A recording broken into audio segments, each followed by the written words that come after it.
Good evening, ladies and gentlemen, members and guests. It's March the 6th, 2023, and this is a regular meeting of the West Shore Photography Club.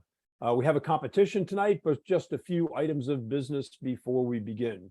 I'd like to especially welcome our two newest members. We have Ron and Carla Maddox. So welcome, guys. Do you want to unmute yourself for a second there and say hello? Just joined over the weekend. Yeah, usually if you just press the space bar, you can unmute yourself. Understand they're from Enola. Okay. Hello. I'm sorry, it took me a while. No problem. Anything you want to tell the group? No, just looking forward to spending time with everybody and learning what I can learn. Very So good. we've How'd you been find out in about the photography club? for a while now. Okay. How'd you find out about the club? Online, looking on the internet, Very good. Very good. Google everything. Okay. Well, welcome aboard. Let me see. Brief schedule. Next Monday, of course, we have no meeting. That's March the 13th. And the following Monday, the 20th, Joe's going to tell you about that meeting. That'll be something special. And Joe's also going to talk about trips before we get to competition. So, Joe, it's turned over to you. Before we do, the meeting, not next Monday night, but the following on the 20th, Mike Donovan's going to be handling that meeting. Mike, would you want to give everybody a brief overview of what we're going to be doing and all the details? I know we're going to be in an email coming out tomorrow, but you want to give a brief overview, Mike? Okay, what we're going to do is have you all, or some of you, or most of you, or a bunch of you, send me via email 2 sets of pictures, a before and after, and another before and after. And then what will happen is I'm going to ask you questions about not how you did this, but why you did it. Why did you lighten this? Why did you choose this composition, or whatever the case might be? And hopefully you may see your own image in a whole different way. And hopefully the rest of us will get to think about our own images and, well, maybe I should try this, or maybe I should do that. So it's not necessarily going to be educational as far as here are the settings you should use. It's not going to be that. It's going to be, what are you trying to accomplish? What is your point for doing this? Why? And so on. Lots of why. And please submit. Don't be embarrassed. I'll go easy on you. For at least for a little while anyway. No, that's no fun. Yes, I encourage all of you. Sorry? I want to encourage everyone to submit images. I'll get the details out to you tomorrow, but trust me, Mike will be gentle there and lead you through the process. It won't be difficult at all. Okay, thanks, Okay. Mike. Appreciate that. We have a lot of things coming up in trips within the next month. But the Gordonville Mud Sale is this coming Saturday, and that's going down into the Amish country, photographing Amish and Mennonite at basically a flea market. At this function, they're very amenable to having their photograph taken, and that is the mud sales on Saturday, and you will get a notice of that tomorrow in the email. Saturday night on the March 18th, there's a night photography session. Jurgen is going to be conducting that session for us. And he's from Boston, and he spoke at our club about a year ago. And he's a professional photographer specializing in night and urban photography. It's $50. This is not a club function, but it's $50. And I think it's well worth it, from my opinion, of having a professional photographer in the Harrisburg area doing night photography for $50. So that'll also be on an email that you get tomorrow. We do have the state capitol visit coming up on March the 22nd, and that'll be in the morning. And that is one of our highlight keynote kind of a trips every year. This is a private tour where we can go into the inner workings of the Capitol unencumbered by tour guides and people moving us along. We have time to do our compositions, and it's a lot of fun. We get a lot of people to this, 20-some people, and we can handle a lot. There'll be mentors there from the club, and you'll get notice on that one tomorrow also. On Yeah, if I Saturday, might comment on that, Joe. Yeah, that is a very special trip, as Joe implied. I've done that a couple of times, and it's very, very interesting. You get some unique opportunities that there aren't available to the general public because Joe has contacts and he's pulling them in. So he's able to get us access there behind the scenes. Would encourage everybody who, if it's possible, make that trip. yeah, it's really cool. On the 25th of March, Saturday, we're going to go back to Anderson Mill down near Gettysburg. This is an extremely large mill that Harry, who owns the mill, allows us to come in and have unfettered access to all the floors.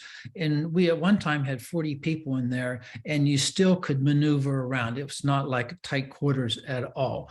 And so that's going to be on the 25th. And then I'm not going to go through. Joe, what's in the mill to photograph? Is there anything of interest there? Nothing really. It's just a mill. 4 floors of what? There are tons of stuff in there. There's the gears that they use to grind the grit stuff that they, the whatever, and then the belts that flop around. And the lighting is so cool in there because it's dark and there's some light bulbs around so you don't kill yourself.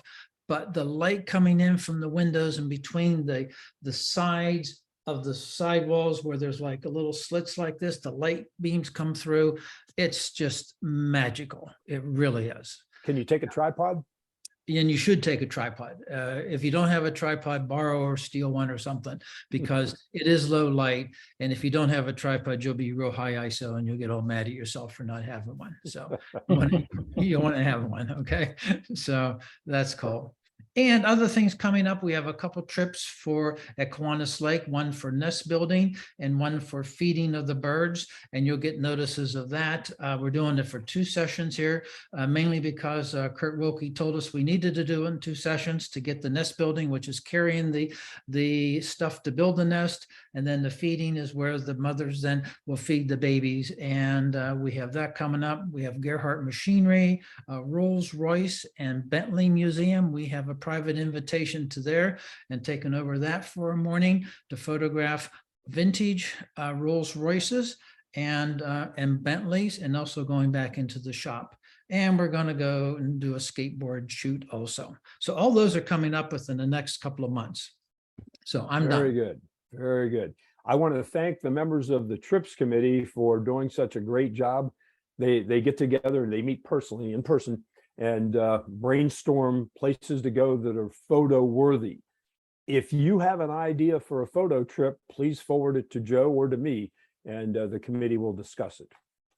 And the committee consists of Eve Smith, Mary Fox, Steve Boutte, Mike Donovan, or Mr. D as we call him, Mr. Donovan, and who else? I forgot. Dave Stauffer. Dave Stauffer and Norbert Fry and Dennis Baker. When I can make it. Right. And what we do is we try and do trips that are close by, that maybe are an hour or 2, and they have to be photo worthy. We check everyone out. We never go to one blindly. So that's what we do at the Trips Committee. Thank you very much, Joe, and the Trips Committee. Just a brief word about the difference between image reviews and competitions. Image reviews are very open. You can submit any image at all to an image review pretty much. If you have an image that you just aren't sure what to do with, or you just want to, the critiquer's opinion, submit it to an image review.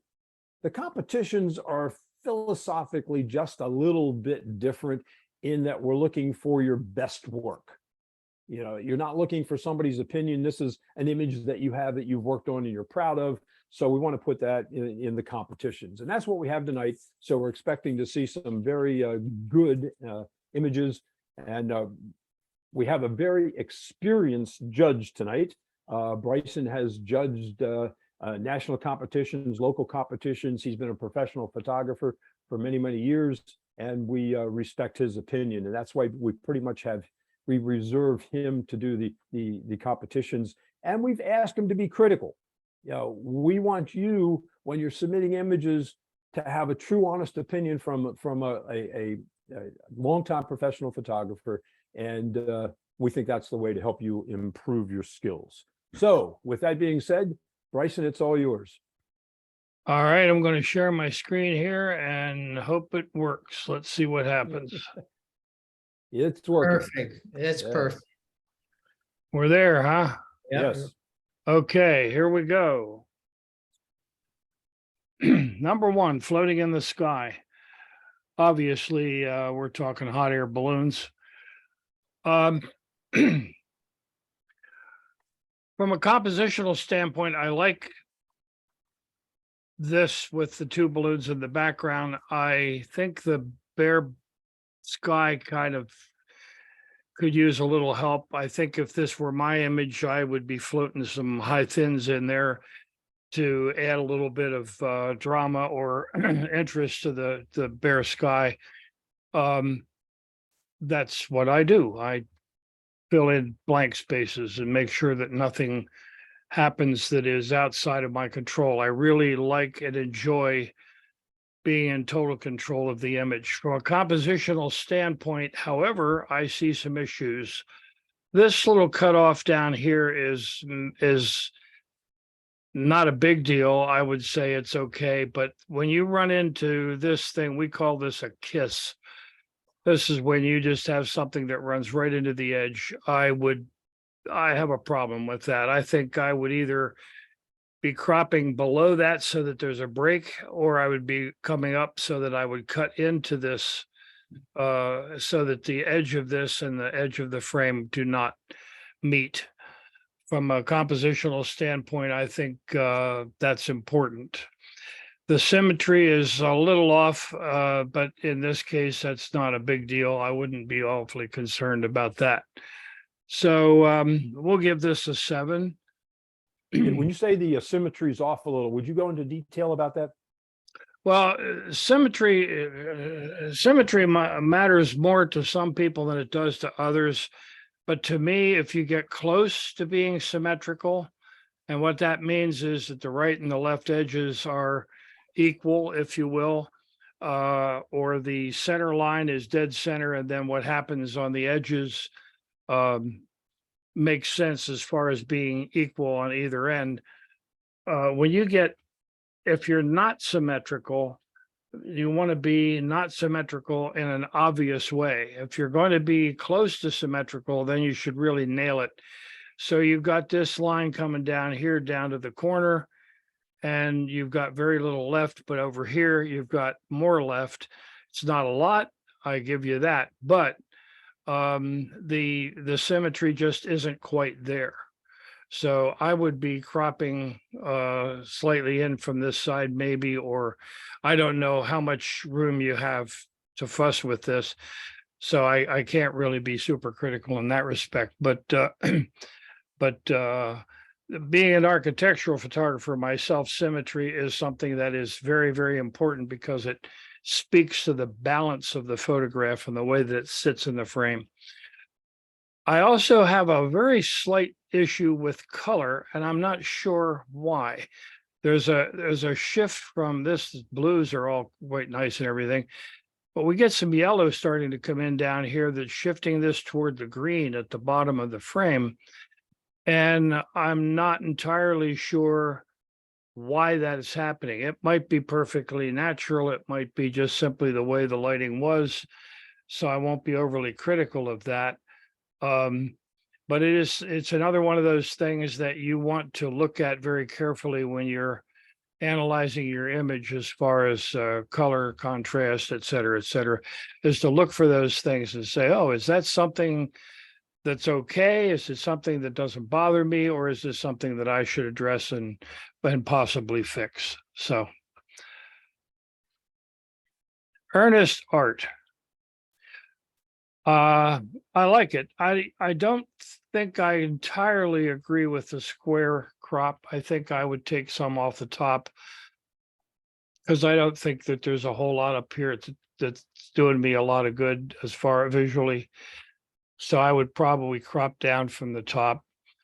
From a cropping standpoint, my philosophy on cropping is very, very simple.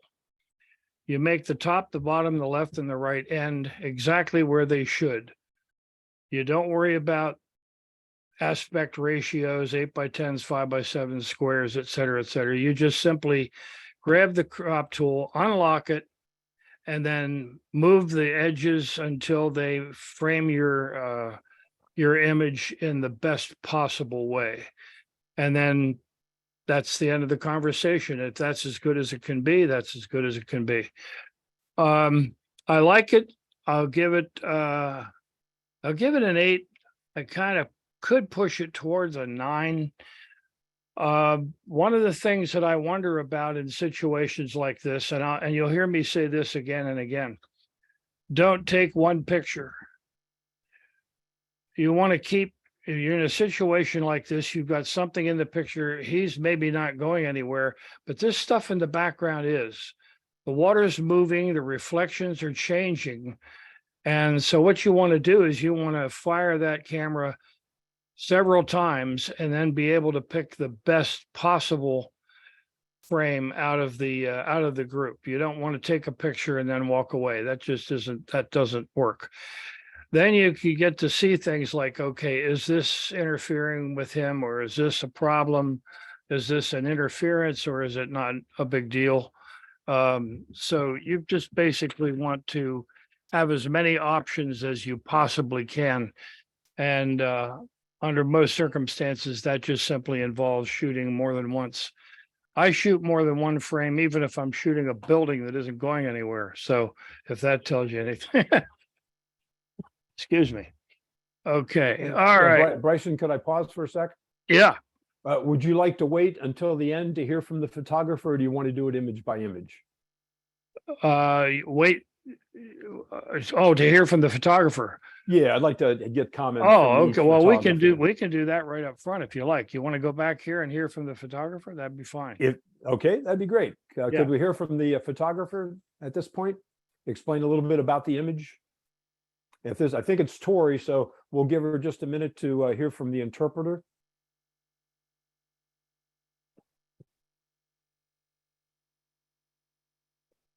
Yeah, Tori, I believe, is that your image?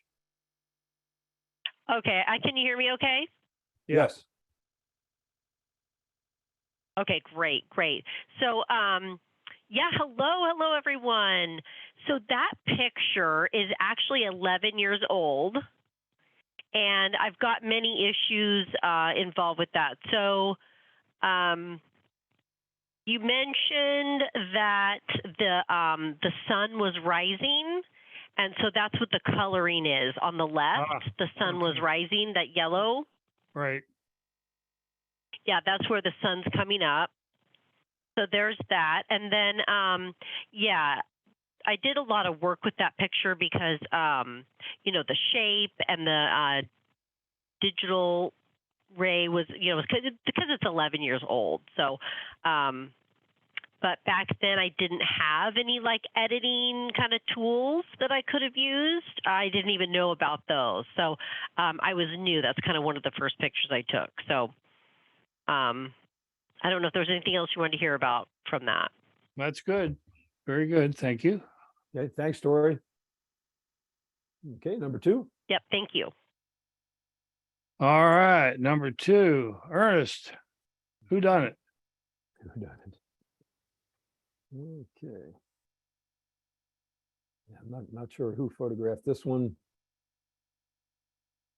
Rick, are you there? Can you tell us who photographed that? Yeah, this is Janice Williams. Okay, Jan, are you with us? Let me check my list here.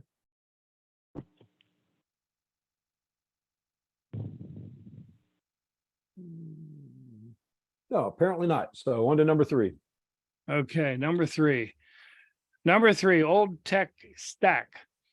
Okay. Sometimes there's an issue with what are you trying to say here? Okay, I get the stack of old tech. It's a documentary, if you will. But photography is all about light. And what we don't have here is anything that says, I lit this. It's just, there's just light all over the place. And so it doesn't have any mood or emotion that is helping me along. It's obvious that there's a foreground here and then a background here. And I would clean these little lines that where the two of them meet, make that disappear completely. So you have what would appear to be a seamless background. That would be one thing I would fix. But I think if there were some kind of light streaming down through here that would illuminate these in a way that just made it a little bit more visually interesting, it would be better. It's just simply there, and there's not whole much more than that you can say about it. So it's good composition basically and pretty sharp. So we'll give it a 7 and hear what the maker has to say about it.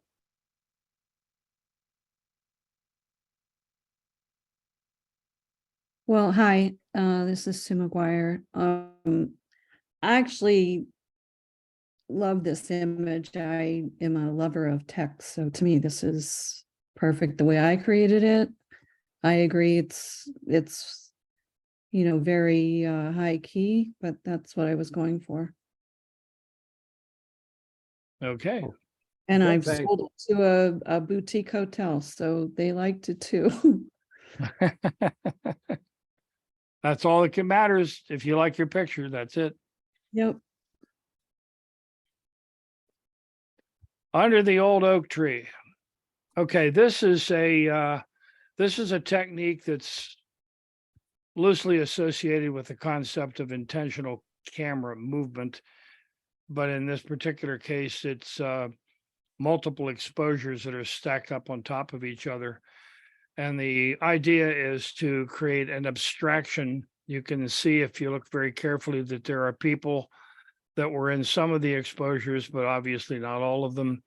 So there's ghost images, and then there's multiple images of the tree branches, and the background building, et cetera, et cetera. This is a technique that can fail really, really fast. And I say that as a predecessor to the idea that in this case, this is done very, very well. The possibility of shooting something like this and doing a bunch of exposures and putting it all together and then coming up with something that just simply doesn't work is very, very high. You're going to have more failures than you are successes, because you really have minimal control over all the things that you would like to have control over. You don't see some of this stuff until you start to assemble the pieces. So congratulations on putting it together well. I think it's done well, and it's a good image. We'll give her a 9. And who did this? Okay, thanks, Bryson. That's mine. Hey, I saw all this right. technique on Facebook a couple of weeks ago. It's attributed to a Spanish photographer originally by the name of Pete Ventosa.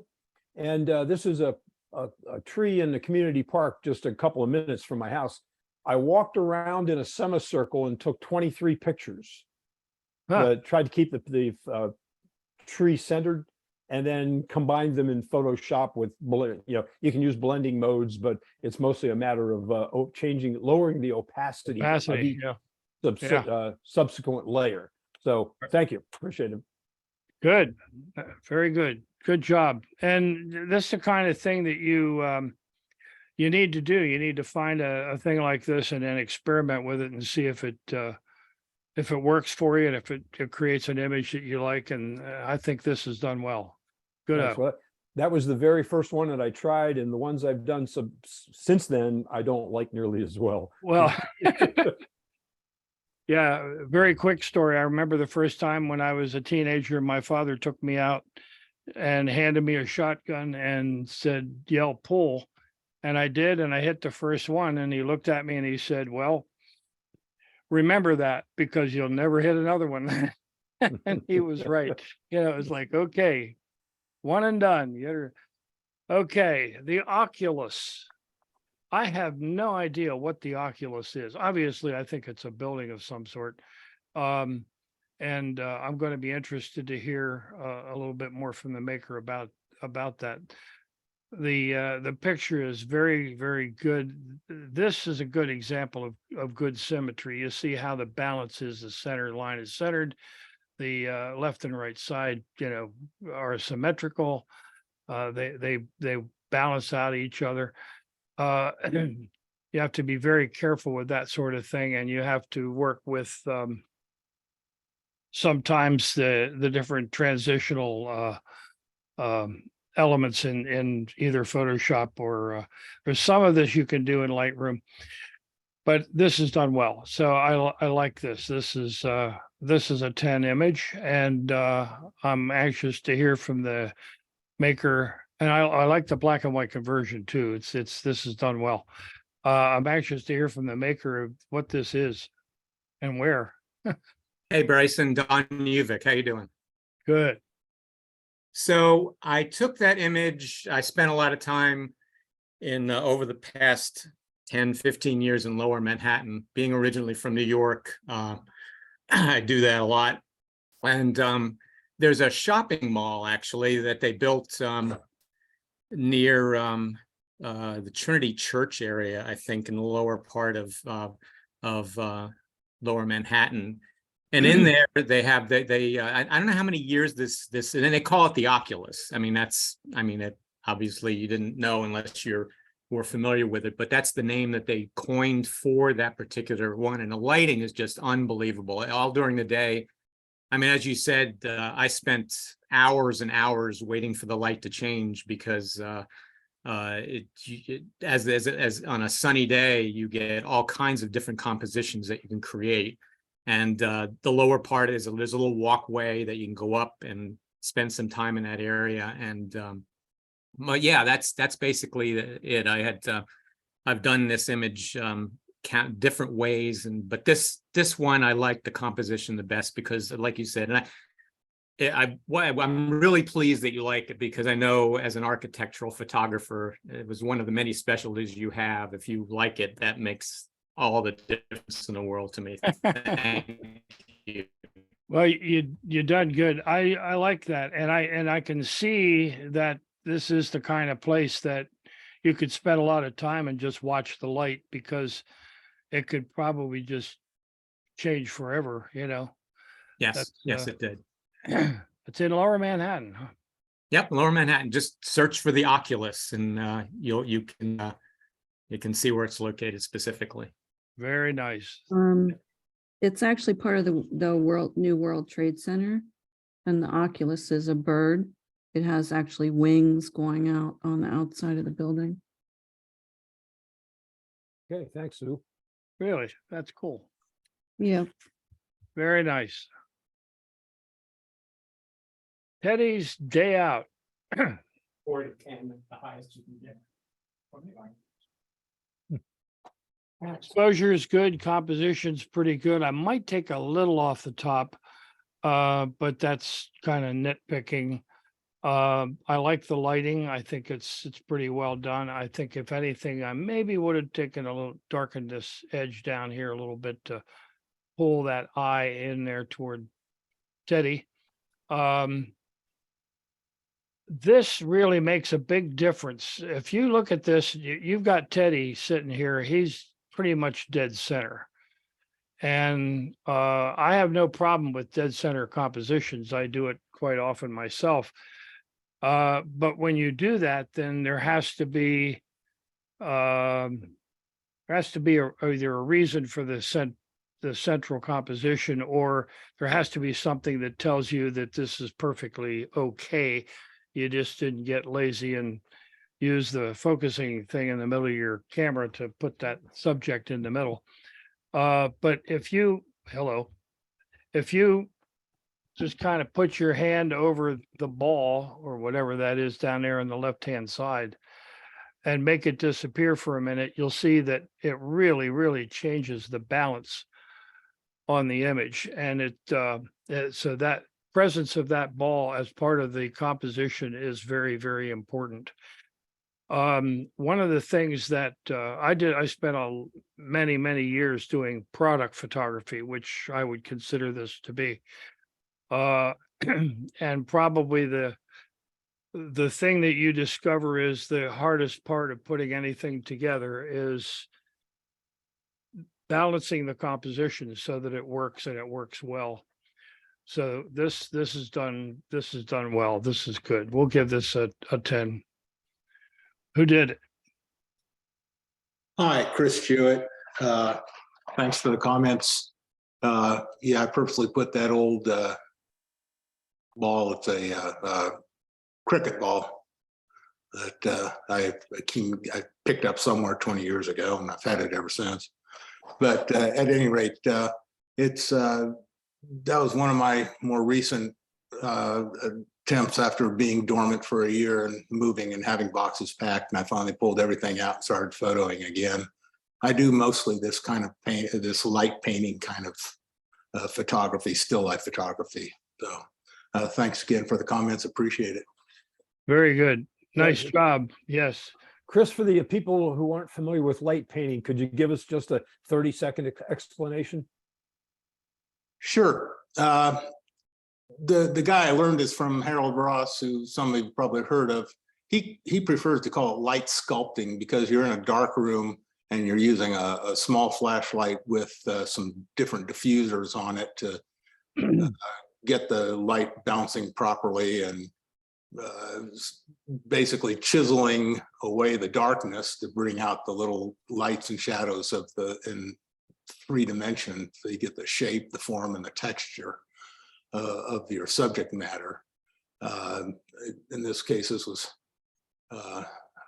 mostly the oddball clay pot, which my mom made 70 years ago, and a little teddy bear that my mother-in-law had.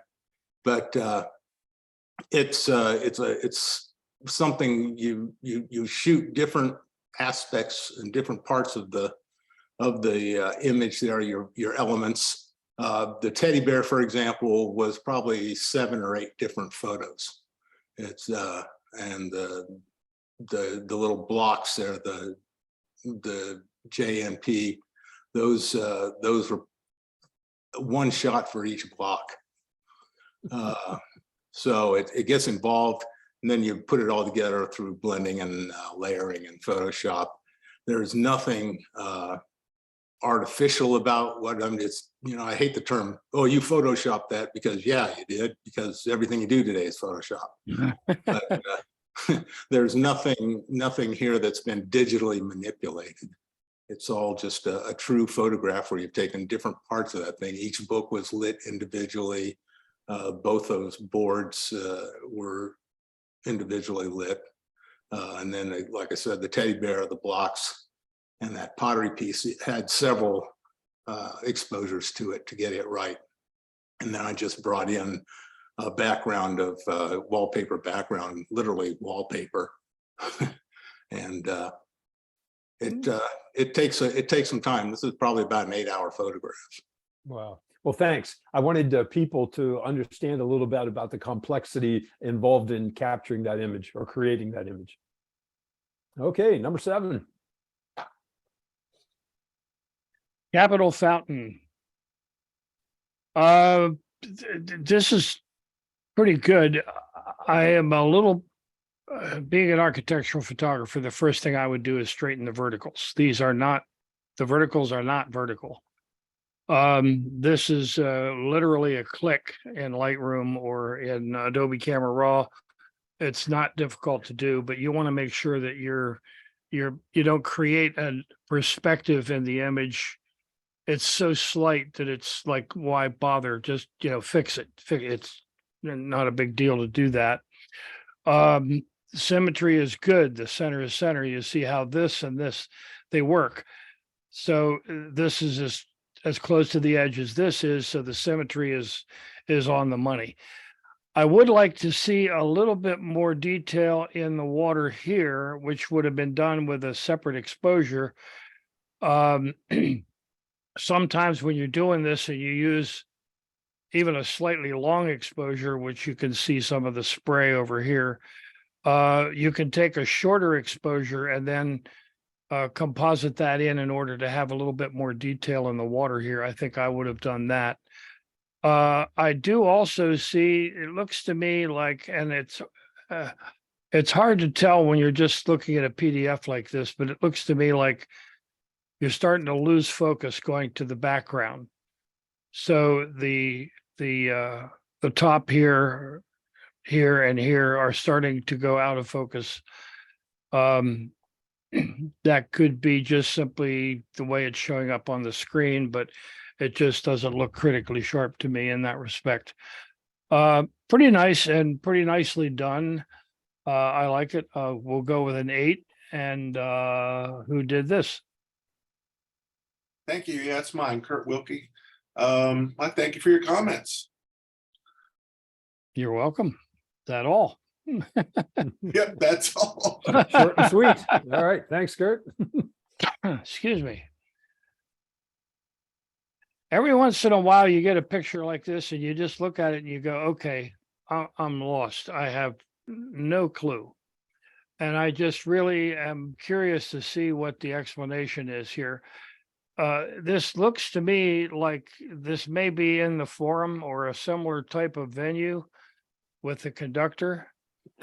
But then you've got the choir over here and they're varying degrees of out of focus. And then you've got a mic stand over here that's in focus. And then you've got a snowstorm that's coming out of the middle of nowhere and is a little bit overly severe.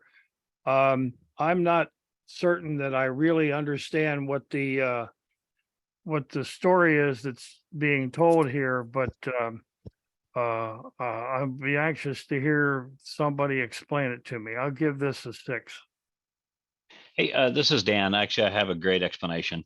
It's actually I made a mistake. I thought this was an image review of ISA competition. So my bad on that. That's the front end explanation. But really, this was a situation at a middle school where the light was extraordinarily low, and I was playing with Lightroom, trying to experiment with bringing back in some of the detail through the light, and then using topaz for the right side. So that was about it. But yeah, thanks. Okay, very good. Zebra in motion, number 9.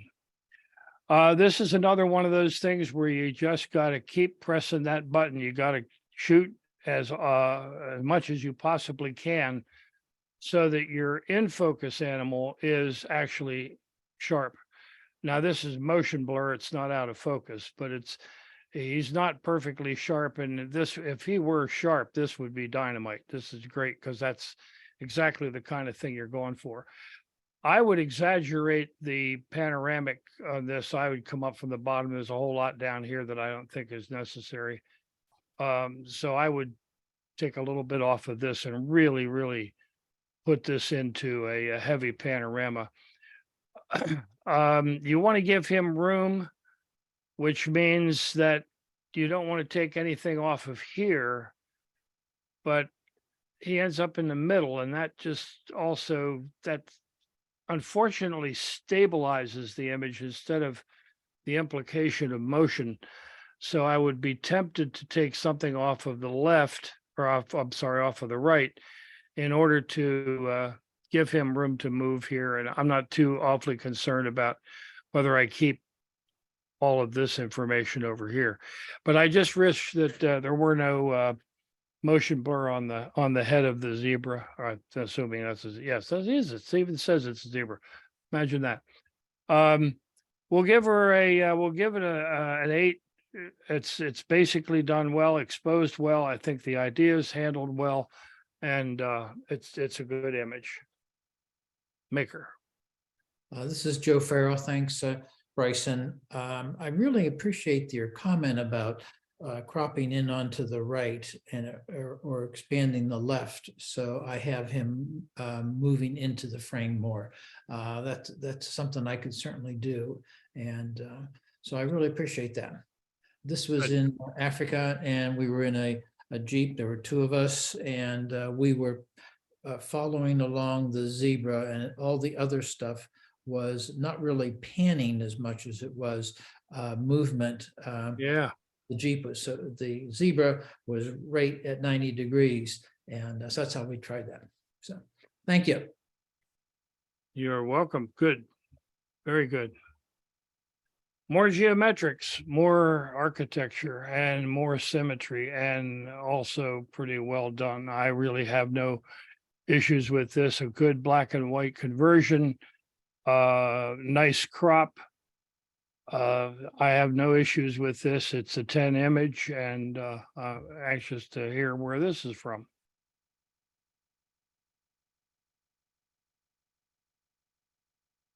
Well, this might be Ray's image. We'll give a minute for the interpreter to do her job. Oh, okay. Yeah, Ray's signing.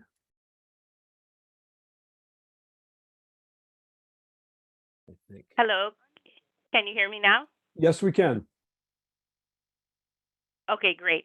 Yes, hello, this is Ray here. Yes, Ray Conrad, speaking through a sign language interpreter. Mhm. So yes, this picture was done at the National Gallery of Art, and this is a newer building that's known as the East Building, and it's a very modern, modern-looking building. And so I took that perspective. I took a wide angle. I use a wide-angle lens in order to take that picture. And as far as, coming up with a composition, I made sure to, have the measurements, and I wanted to also make sure that it was perfectly symmetrical. So that's basically it. That's how it went for the composition. Very good. Good job. Good Okay, job. Thanks, Ray. Congratulations. I'm sorry, what? Thank you. Thank you. Oh, very good. Okay. Another image that puzzles me. I'm really not quite sure what the story is here. Looks to me like it might have been taken at antique museum or something of that nature. The V8 being almost upside down is probably the more interesting part of the subject. But unfortunately, because of the interference of the reflection in the background, then it becomes a little bit busy, and I'm just not quite sure that all of this together makes a whole lot of sense to me. And then if that's the important part of the picture, then it's extremely small compared to all of the stuff around it. So this is a 6 image, and well, I'd just like to hear from the maker.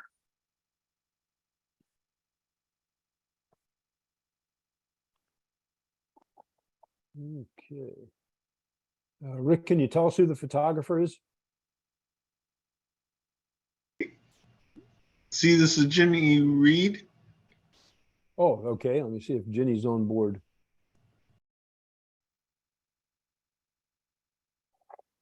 No, apparently not. So on to number 12. Okay, number 12, Rapture. This is delightful. Obviously, we're into abstraction here, and there's some smudging or smearing or whatever you want to call it of the original content in order to get the effect.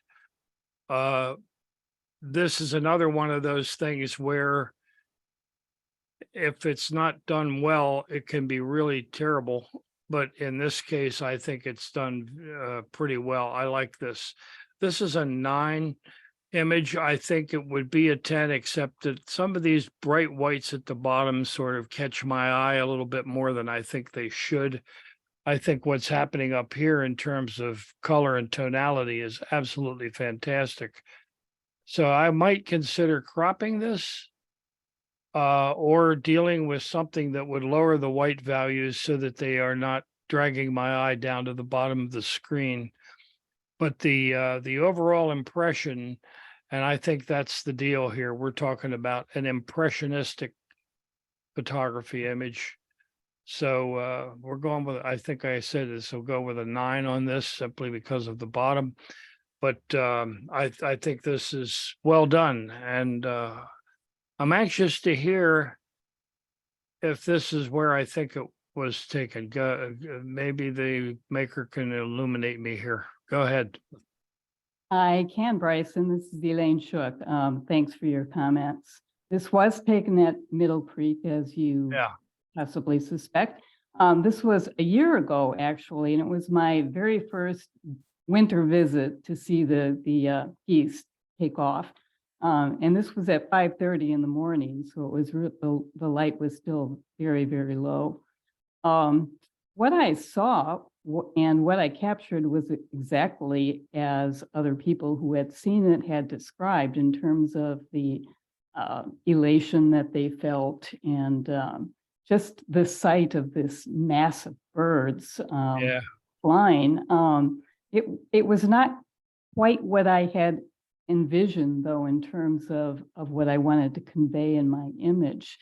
In reality, it was quite chaotic. And the birds are not graceful. They're all struggling to get up in the air and running into each other. And but I didn't want to convey that kind of chaos.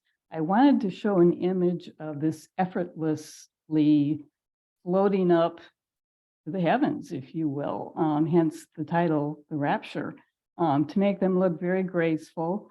I didn't want any particular bird to be isolated or to be the subject. The subject is just the whole view and the Yes. awesome feeling that you get from doing this. So it is heavily digitally manipulated, as you said. It was an experiment with, I think, 3 different filters that I used on it. But I also wanted to capture the coldness of it, if you will, with the blue tones. The original image was really quite gray. I did not change the hue. I just intensified it with by adjusting the blacks and the whites and the contrast. But I do agree with you. I've been a little bit bothered by the bottom part myself. But the bottom section actually shows the sun rising and the light starting to come onto the water. So it's quite a bit brighter than the background, which is still in the shadows. But there was something about that bottom that bothered me. I wasn't sure if I should crop it off or not, but I do agree with you. Thank you. Yeah, and I think the blues, the color that you managed to render out of that, it's absolutely dead on. That just works really, really well. Very good.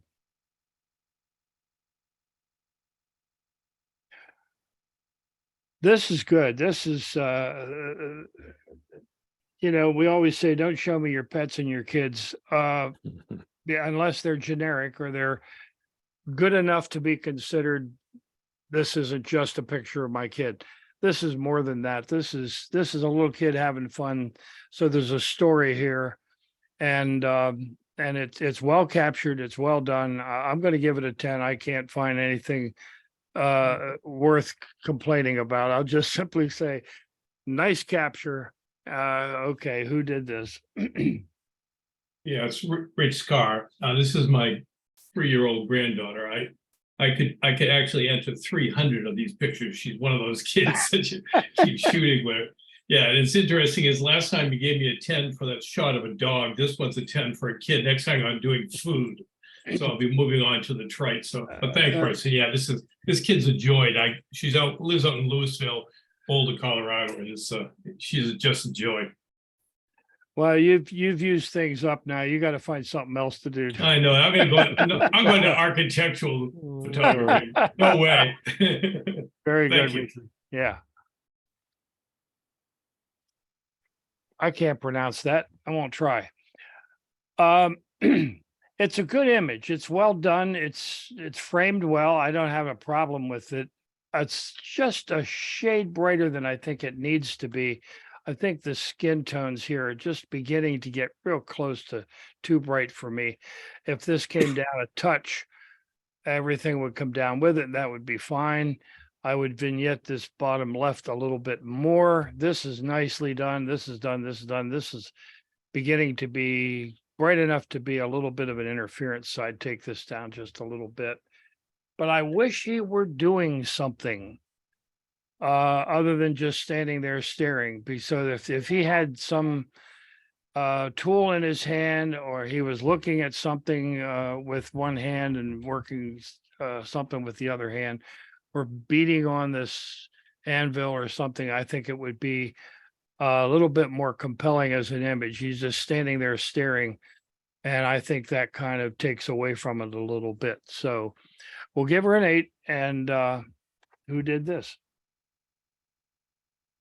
Hi, Bryce. My name's Steve Shedden. We're in Wales and had walked into a smith's shop, a blacksmith shop, and he really wasn't there to have his picture taken. He was a working blacksmith at the time. So the other photos I have of him, he was working, and but his face was obviously down and facing the other way. And he finally stood up for a moment, I think just to take a moment's break to see who was in the building with him. And that's when I took this picture. I did do it for the highlights of the fire, obviously. So what you had mentioned about the shadows were deep shadows that I did pull up. Perhaps I went a bit too much with them.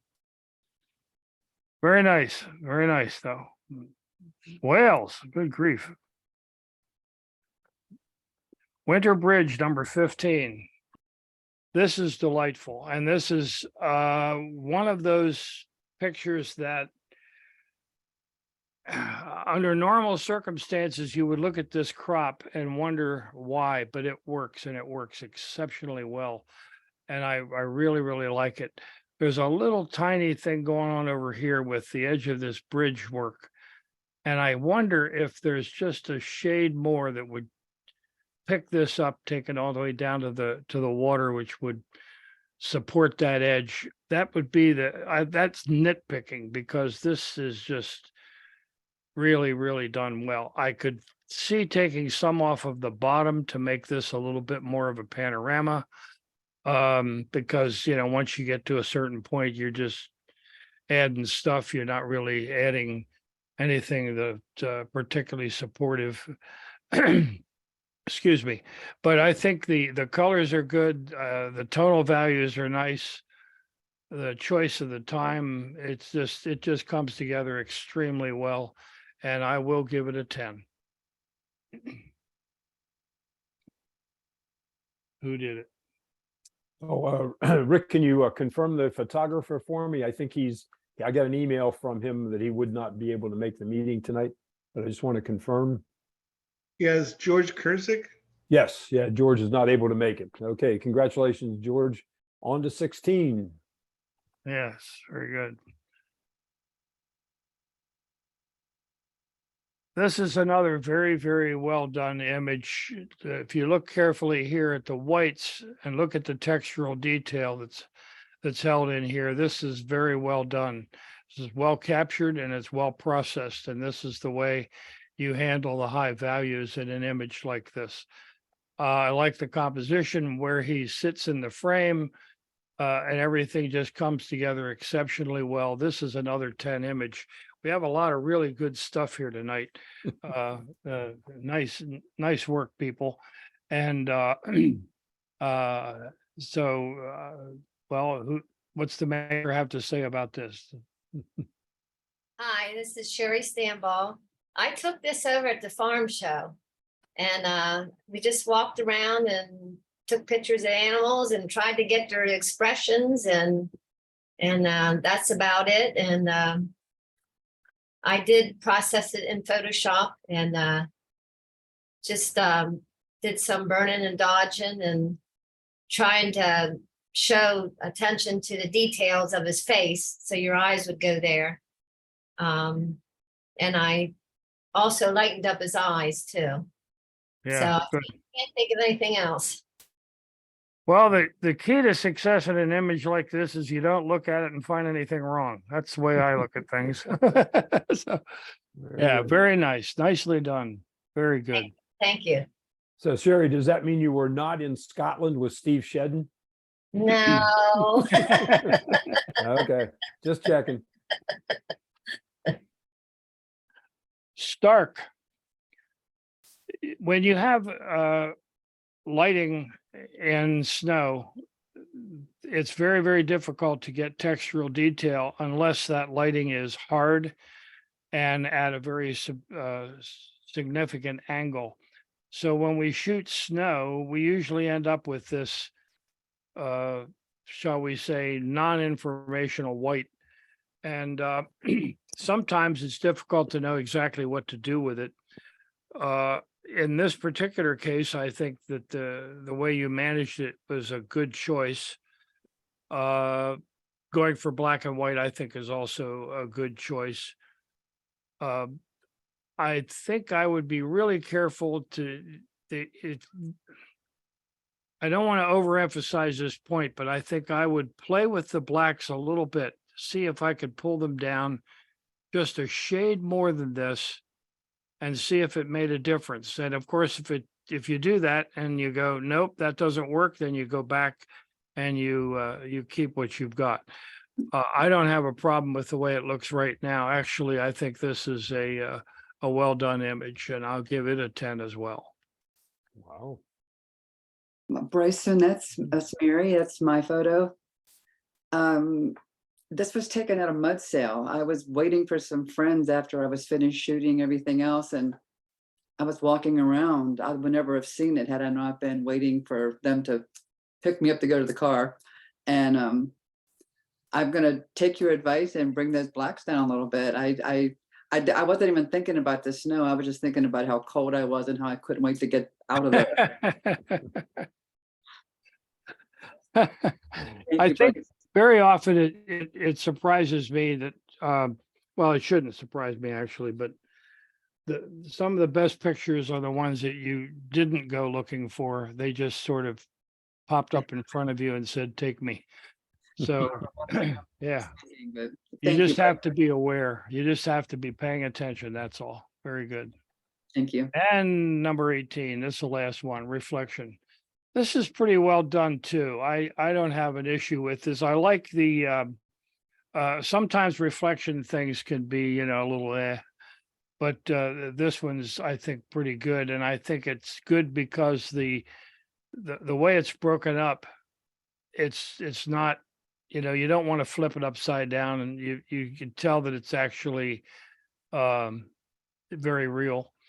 So I have no issues with it at all. I think it's a very nicely done image, and by golly, it's another 10. Wow. You people are having a good night. Wow. I Yes. don't think I would do anything different. Thank you, Bryson. It's just, So much for being critical, right? No, you're doing a good job. This is Jim Riley here. That was an accidental picture. This was zoomed out 500 millimeters. I had a huge field left to right, and I just started exploring the picture and found this, cropped it very heavily down to this. Was quite pleased. I actually got that drip of water coming out of the birds. Yeah. Yeah, I think that just finished it off. So thank you for the feedback. absolutely. Not a problem. Hey, when you're good, right? Okay, that's it. Okay, I am thoroughly impressed. And Bryson, thank you very much for your comments. Very insightful. Does anyone have any questions for Bryson or any of the photographers? If you do, go ahead and unmute yourself and speak. Bryson, I really enjoyed your review tonight. It was very excellent. Thank you. Thank you. I have learned a lot from your comments, Bryson. Thank you. You all made it pretty easy on me. So Bryson, this is Jim again.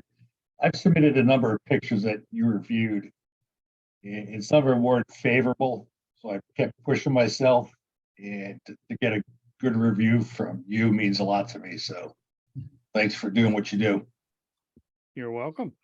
Certainly. And, let me emphasize that regardless of the score and even if you did not enter an image, the whole idea behind this is to be critical about your photos and everyone else's as a matter of learning how to take better pictures in the future. So I hope you've gained some knowledge from Bryson's insightful comments, regardless of what score or whether you got us entered or not. So Bryson, thank you very much. That was tremendous. And congratulations to everybody who entered.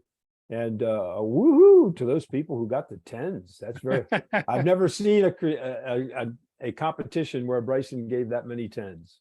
So thank you True. guys. Okay, and good night. Good night. Thank Very you. good. Night. Right. Thanks, Bryson. Thank you, Bryson.